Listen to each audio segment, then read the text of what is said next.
It's DIY day 31. Pretty late in the day. I've been in all the other shops back and forth doing a bunch of different things. But I've not done my video yet today till later in the day, because if I'd have done it this morning, my rant would have been even worse. But nonetheless, hope y'all had a great Labor Day weekend. I put a couple hours in, but I did take one day off and we had fun. So you might, if you keep watching the videos all the time, you've seen the snapper working on this and doing, and I finally finished it this morning. I'm going to put a couple more coats of, I'm all done with my sealer. I'm going to put the mold release agent on it now. So I got a 27 already built. We can put the floor in it now. Got lots going on. Eric came in this weekend. He got his stuff done. But day 31. So that means I got what's left. I'm coming in tonight. So I got 10 days left on my 40-day challenge. And just kind of getting it turned around. Where's the attitude of quality? I mean, there's some folks that get it and understand it. But I just don't want to build junk just to be done. I just don't want to show up just to show up. I want to be proud of what I do. And there's a lot of other people like that, but how do we instill that into the next generation? So that's all the rent we're doing, but I'm going to go around and kind of show you what's going on in the other shop here now. Well, Eric just got in. We're ready for the double shift. You were on the river all day today? Yes. So this is a double shift for you too. I had to run up and get Eric a work order, so I got him work order for a bunch of parts. He's chopping a flat table. We always use that for flat pieces. We got a hearse trailer coming up and we'll use it for that. While I was gone, he gelled all the parts. You could probably see in the background before. Actually, the video switched to slow motion, so you didn't get all of that last shot that we had. But he was in here prepping.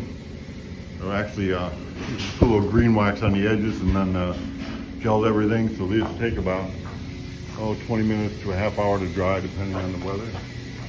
And then he's going to start chopping these parts.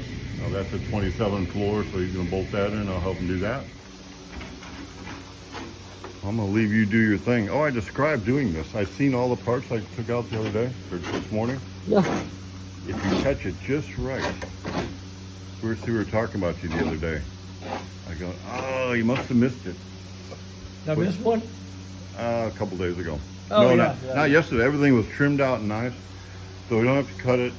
And you can kind of see it start turning. It's awful red to start with, but as soon as you can, I mean, you don't even have to feel it. You can start, you just know the color. Yeah, that was just a little early on that. I should have waited a little bit longer, but then I would have forgotten about it. Well, a little bit early, you start kind of tearing it like this. Catch it right on, and you get it, make a nice cut. So, and then he probably wisely left this because it's still, you can see how flexible that is. It's not hard enough yet to cut. So anyway, I think I'll go back to the Richards story in the Rosewood, which is now new classic coach carriage. New classic coach, I think it's called. So I'm going to go in the way back machine. Back in 70, maybe 5, 4, 6, somewhere in there.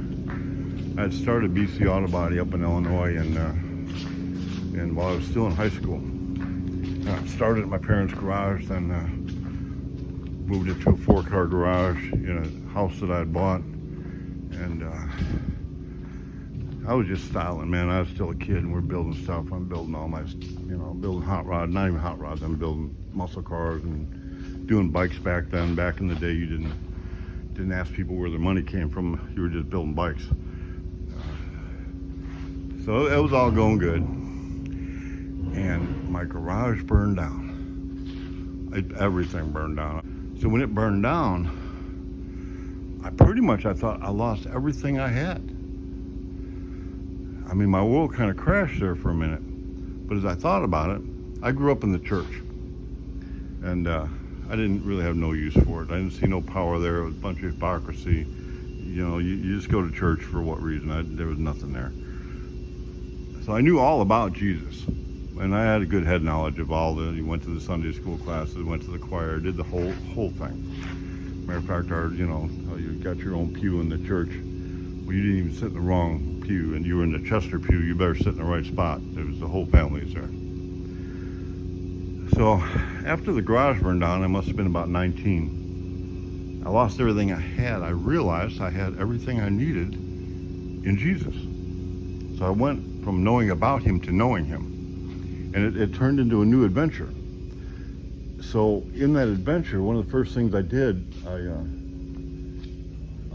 can draw a little bit, paint. It's not something that I just totally enjoy, so I don't do a lot of it. So I drew my future. I just made the plan. I was like, okay, what do I want to do? What do I want to be? What is the desire of my heart? So one of the things, my dad's name was James. My grandfather's name was Jesse. So, all right, my first son, he's going to be Jesse James Chester.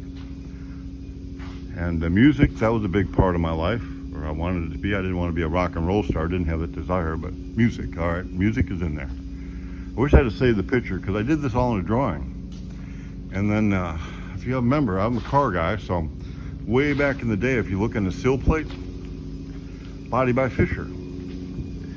So I wanted Body by BC. And there was a couple things on there, a couple other things, and over the years you get going along, and you kind of, life catches up with you, and you got to go along, and you kind of forget those dreams. But over the years, I've been able to do everything on there.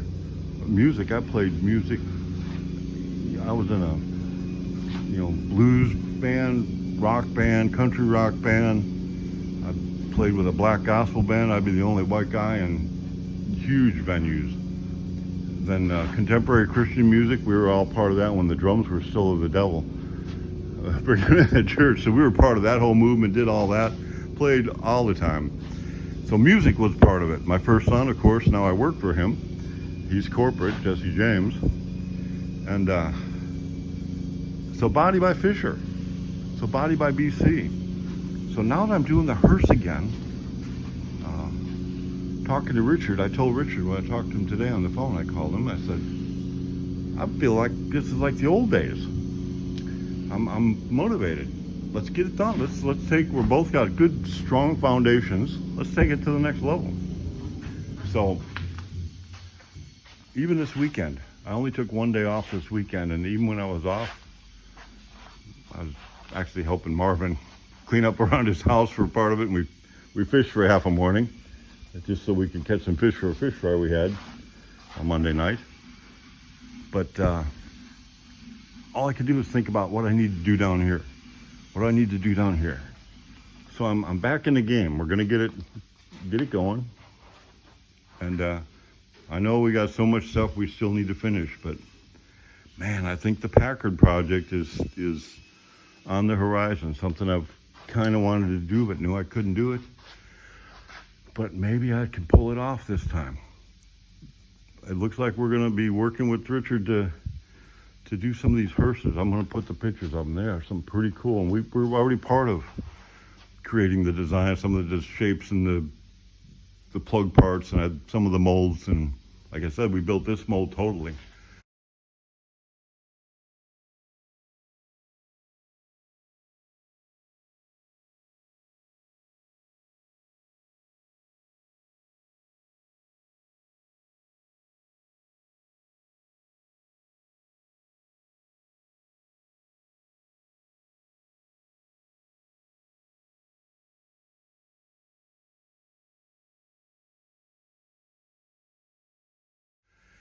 So I'm excited. Had to put in a double shift today, but DIY day, I'm gonna have to look. I think it's day 31. It may be day 32, but I think I'm gonna head to the house, get a couple hours, and do it again tomorrow.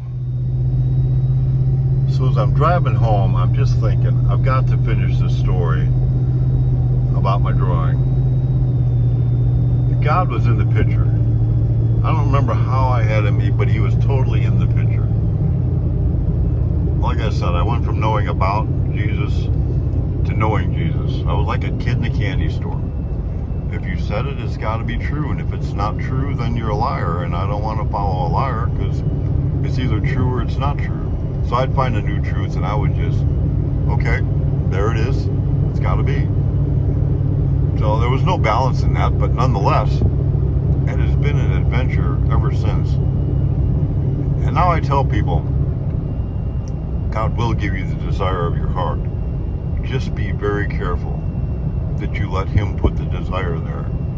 Because as I've grown older, and grown old now you can say, all the things of this world matters less and less and less. I like to build cars. It's kind of who I am. It's part of what I do. You know, we're created in the Creator's image, so why not be creative? And let's not build junk. We're not condemned to poverty. We're children of a king. I like to build cool stuff, but it's not my idol. It's not my who I am. I'll just finish with this, because God said, put your treasures in heaven, where rust and the moth can't get it, thieves can't steal it. Because where your treasure is, that's where your heart's going to be also. So anyway, it's actually a beautiful night out. Go get a couple hours sleep and do it again tomorrow.